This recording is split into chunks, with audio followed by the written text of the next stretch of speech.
It was supposed to be a normal Friday night shift. I'd been doing DoorDash for a couple of months, mostly to help cover rent and keep up with my car payments. Fridays were usually reliable. Steady flow of orders, decent tips, and the peace of driving at night. I like the isolation. You're just a name on an app, food in the seat, and miles to go. No expectations beyond dropping off warm meals. That night around 9:40 p.m., I just completed a delivery on the far edge of town. It was a single-story ranch house, set back from the road, surrounded by trees and dead quiet. No porch light, just a flashlight blink from the customer. I marked it as delivered, pulled out of the long gravel drive, and headed toward the highway. That's when I saw him. He was walking on the shoulder, tall, slow, wearing an old tan coat that brushed past his knees and a brimmed hat pulled low. Looked like he could have been someone's grandfather. His limp was pronounced, and every few steps he'd glance behind him, like he was making sure something hadn't caught up yet. I slowed instinctively. My first thought was, nope, not tonight. But something in his face gave me pause, worn down, desperate, and cold. It was around 42 degrees out, and he didn't look dressed for it. Against my better judgment, I rolled the window down just a crack. "You all right out here, sir?" He shuffled a step closer to the passenger side and leaned in slightly. His eyes were watery but alert. Truck gave out a few miles back. Been walking a while. Just need to get to town. He didn't sound drunk or strung out, just tired. Still, I hesitated. Then I nodded slowly. "All right, hop in. I'm headed back that way." He opened the door and climbed in with effort, settling into the seat with a quiet grunt. I caught a whiff of something. Oil, maybe metal, and damp clothes. He didn't look at me, just stared straight ahead as I pulled back onto the road. We drove in silence. I asked him casually, "Got family nearby?" He paused for a moment. Not anymore. The tone in his voice sent a chill down my neck. I glanced sideways. That's when I saw it. His hand was under his coat, gripping something. Something that caught the light as we passed under a street lamp. A knife. I kept my eyes on the road, heart thudding against my ribs. I didn't want to stare too long at what he was holding, but I knew what I saw. The thin glint wasn't just a flashlight trick. It was a blade. Not huge, maybe a folding knife, but enough to be a problem in a closed car like this. He hadn't said a word since that, "Not anymore." I forced my voice to stay calm. "You, from around here?" He shifted in his seat slightly, still looking ahead. "Lived here once, long time ago." He sounded detached, like his mind was somewhere far off. I nodded slowly, stalling.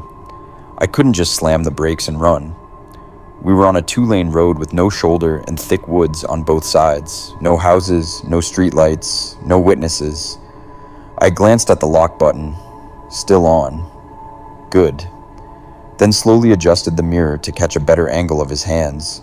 Sure enough, his right hand was partially inside his coat. Not moving, not fidgeting, just resting there. That's when he said softly, "You ever wonder if people pick the wrong strangers to be kind to?" I felt a rush of cold run through me. My mouth went dry. "I mean, yeah, I guess," I said, forcing a nervous chuckle. "Some people you just can't read, right?" He didn't laugh. "Some people wear masks real well." For a moment, it felt like the car wasn't even moving, like time had frozen inside the cab. He turned slightly to look at me, just his head, and I saw it more clearly then. His hand wasn't just resting. He was gripping the handle of the knife, white-knuckled, not raising it, not threatening, but not hiding it either. I spotted a turnoff coming up, a dirt road between 2 broken wooden posts. No lights, but it might be a way out. "Actually," I said quickly, "I've got to take this road. Got one more delivery out here." He didn't react, just watched the trees. I made the turn, letting the tires crunch over gravel, and drove about 50 feet in, before slowly stopping. I shifted into park, trying to hide the tremor in my hands. Food's in the back seat. Mind grabbing it while I check the drop-off? He didn't move right away, Then he reached for the door handle. That was my chance. The second he opened the door, I hit the unlock button, threw the gear into drive, and floored it. Gravel sprayed out behind me as the tires struggled for grip. I didn't look back. I couldn't. My whole body was on autopilot, hands gripping the wheel tight, eyes wide, breath shallow and fast. I just knew I had to get distance. Fast. The road curved back toward the main highway, and I didn't stop until I saw lights. Distant headlights from a passing car. Civilization. Safety. I pulled over at the first gas station I saw, practically sliding into a parking spot. I jumped out and ran inside, my hands still shaking, trying to explain what had happened to the clerk. He just stared at me like I was crazy.